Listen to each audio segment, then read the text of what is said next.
சட்டப்பேரவை தலைவரை எங்களுடைய அதிமுகவுடைய சட்டமன்ற உறுப்பினர்கள் குழு சந்தித்து இந்த 22 பேர் கொறடாவுடைய உத்தரவை மீறி இருக்கின்ற காரணத்தினாலே இவர்கள் மீது கட்சி தாவல் சடை சட்டத்தின் கீழே நீங்கள் நடவடிக்கை எடுத்து அவர்களை தகுதி நீக்கம் செய்ய வேண்டும் என்ற மனுவை நாங்கள் சட்டப்பேரவை தலைவரிடம் அளித்திருக்கின்றோம். ஆமா, அவங்க கரெக்ட், நல்ல கேள்விதான். ஆனா பெரும்பான்மையான சட்டமன்ற உறுப்பினர்கள் எங்கே இருக்கிறார்கள் என்பதுதான் சட்ட விதி. லெஜிஸ்லேட்டிவ் சட்டமன்ற வளாகத்துக்குள்ள சபாநாயகர் கட்டுப்பாட்டு கீழே லெஜிஸ்லேட்டிவ் பார்ட்டி அப்படின்றதுதான் செல்லும். அதுதான் சட்டம், அதுதான் விதி, அதுதான் உச்சநீதிமன்ற தீர்ப்பெல்லாம் உறுதிப்படுத்தியிருக்கு.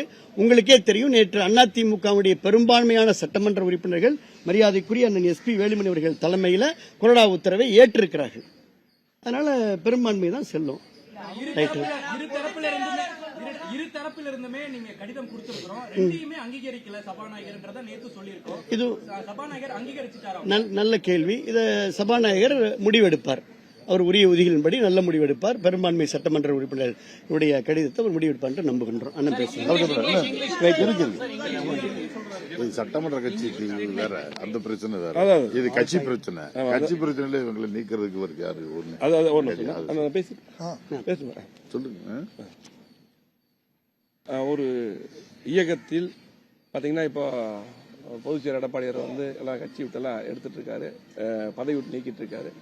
ஒரு இயக்கத்தில் கருத்து வேறுபாடு, அது காஸ்ட் ஆஃப் ஆக்ஷன் காரணமாக, அதாவது விரிசல் அந்த மாதிரி ஏற்பட்டால் அந்த தேதியிலிருந்து எந்த முடிவும் எடுக்க முடியாது.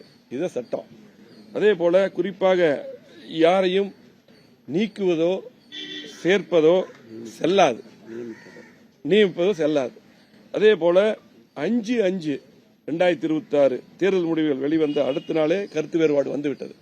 அதே போல நீதிமன்ற கணக்கிலோ தேர்தல் ஆணைய கணக்கிலோ 11/5/2026 அன்று யார் பதவியில் இருந்து அதுக்கு பின்னால் 11 அந்த பிரச்சனை ஃபர்ஸ்ட் அவங்க பெட்டிஷன் கொடுத்தா, நாங்க கொடுக்கல, அவங்க கொடுத்தாங்க. அதுக்கப்புறம் பார்த்து நாங்க கொடுத்தோம். ஃபர்ஸ்ட் ஆரம்பிச்சது அப்படித்தான், ஒவ்வொன்றும் அவங்க தான் அதை பண்றாங்க, அதுக்கப்புறம் நம்ம பண்றோம். நம்ம தெளிவா இப்ப பாத்தீங்கன்னா பொதுக்குழுவை கூட்டி தோல்வி எதனால் என்று கண்டிப்பா எல்லாமே கலந்து ஆலோசிக்கணும். பொதுக்குழு கூட்டம் தான் என்னுடைய கோரிக்கை. பொதுச்செயலர் அவர் தான் இருக்கான்னு சொல்லி போட்டு தெளிவா நானும் பேசினேன். CV சண்முகம் பேசும்போது சொன்னாங்க, நத்தம் விஸ்வநாதன் நேற்று பேசும்போது சொன்னாங்க. ஆகவே அதுக்கு ஆரோக்கியமான முடிவு எடுக்காமல் இந்த மாதிரி வேலையை பார்த்திருக்காங்க. அதனால பாத்தீங்கன்னா நீதிமன்ற கணக்கிலோ தேர்தல் ஆணைய கணக்கிலோ 11/5/2026 என்று யார் பதவியில் இருந்தார்களோ அவங்க அப்படியே இருப்பாங்க. அதுக்கப்புறம் யாரை நீக்கினாலும் சேர்த்தாலும் செல்லாது என்பதுதான் உண்மை. இதுதான் சட்டப்படி. அதே போல இதேதான் அம்மா மறைவுக்கு பின்னால் பாத்தீங்கன்னா, அந்த டயத்தில் பாத்தீங்கன்னா இப்ப பொதுச்செயலாளக்கூடிய அவர் எடப்பாடியார் அவர்களும் எப்படி முதல்வராக பொதுச்செயலராக எல்லாம் வந்தாரு, இதே விதிதான். ஆகவே அதன் அடிப்படையில் தான் நாங்களும் செயல்படுகிறோம். ஆகவே கழக பொதுச்செயலர் என்ற முறையில் இப்போது நீங்கள் எடுக்கும் எந்த நடவடிக்கையும் செல்லாது என்பதை நம்ம உங்களுக்கும் கழக நிர்வாகிகளுக்கும் பொதுமக்களுக்கும் தெரிவித்துக் கொள்கிறோம். தேவையில்லாத இந்த குழப்பமான கட்சியை குழப்பக்கூடிய நடவடிக்கையை நிறுத்திவிட்டு ஆரோக்கியமாக பொதுக்குழுவை கூட்டி இந்த தோல்விக்கு இன்னைக்கு பாத்தீங்கன்னா 3வது இடத்துக்கு நம்ம வந்திருக்கிறோம். இந்த தோல்விக்கு என்ன காரணம் என்று கூடி முடிவெடுத்து கட்சியை பலப்படுத்துவது, ஒற்றுமைப்படுத்துவதுதான் எங்களுடைய நோக்கம். இப்ப சொல்றோம் தெளிவா. இவர் எல்லாத்தையும் போங்க போங்க போங்க நீக்கிட்டே இருக்காரு. இது தயவு செஞ்சு நிறுத்திட்டு, தயவு செஞ்சு இன்றைக்கு பாத்தீங்கன்னா எல்லாத்தையும் வாங்க வாங்க வாங்கன்னு கூப்பிட்டு பிரிஞ்சு போனவங்க, இதுக்கு மேல நீக்கினவங்க எல்லாத்தையும் ஒற்றுமைப்படுத்தி கட்சியை பலப்படுத்தி புரட்சி தலைவி அம்மா அவர்கள் நினைத்தார்களோ, புரட்சி தலைவர் MGR அவர்கள் இந்த கட்சி எதுக்காக ஆரம்பித்தார்களோ அந்த அடிப்படையில் திமுக எதிர்ப்பு முக்கியம். திமுக நமக்கு ஆகாது. ஆகவே அந்த அடிப்படையில் கண்டிப்பாக ஒற்றுமையாக இருந்து அம்மாவுடைய ஆட்சி கொண்டு வருவதற்கு நம்ம பாடுபட வேண்டும். இதுதான் எங்களுடைய நோக்கம். ஆகவே இன்னைக்கு பொதுச்செயலர் அவர்கள் நீக்கின எதுவும் செல்லாது. அவர்களாம் அப்படியே பதவியில் தொடர்வார்கள். எல்லா பதவியில் அப்படியே தொடர்வார்கள். சட்டமன்ற அமைப்பு என்பது வேறு, கட்சி அமைப்பு என்பது வேறு. நாங்கள்லாம் கட்சி அமைப்பில் பதவியில் இருக்கிறோம். இவர் நம்ம கொரோனா இப்போ கொரோனா இல்லை, தலைவர் சட்டமன்ற கொடுத்தாரு. வேலுமணி தலைமை நிலைய செயலாளர் இருக்காரு.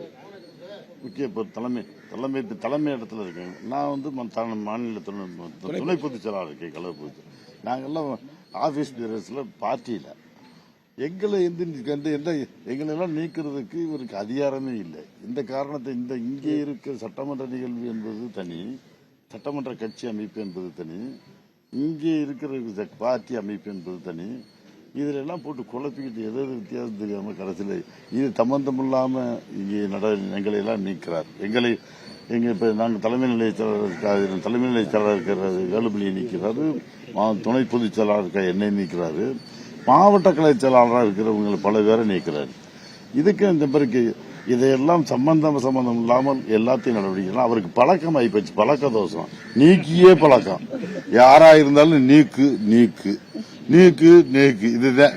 இன்னும் சொல்ல ஒரு கணக்கு பார்த்தா இவரால் நீக்கப்பட்டவர்கள் எத்தனை பேர் இன்றைக்கு சட்டமன்ற உறுப்பினராக இருக்கிறாங்கிறத ஒரு கணக்கெடுத்து பார்த்தா ஏறத்தாழ ஒரு 50-60 பேருக்கு மேல சட்டமன்ற உறுப்பினராக இருக்காங்க. நம்ம கட்சியில இல்ல, வெவ்வேறு கட்சியில் இருக்காங்கன்னா அவ்வளவு பேரும் இவருனால இவர் நீக்கினாரு.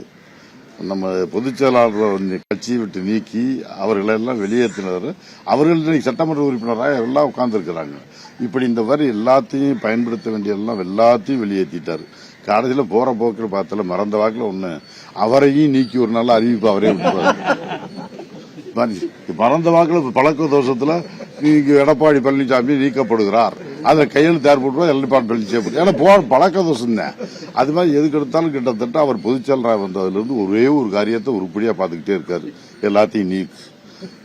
பொதுச் செயலர் ஆனதுல இருந்து அவரை நீக்கின ஆளுகள் எல்லாம் எடுத்து பார்த்தா இன்னைக்கு கணக்கெடுத்து பார்த்தா கொஞ்சம் ஏறத்தால கிட்டத்தட்ட எல்லாருமே இங்க இருந்து இங்க போனவங்களா தான் இருப்பாங்க.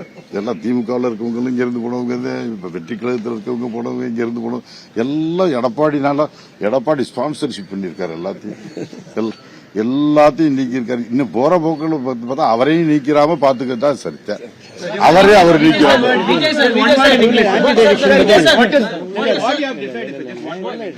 ஆன்டி டிடெக்ஷன் நான் சொல்றேன்.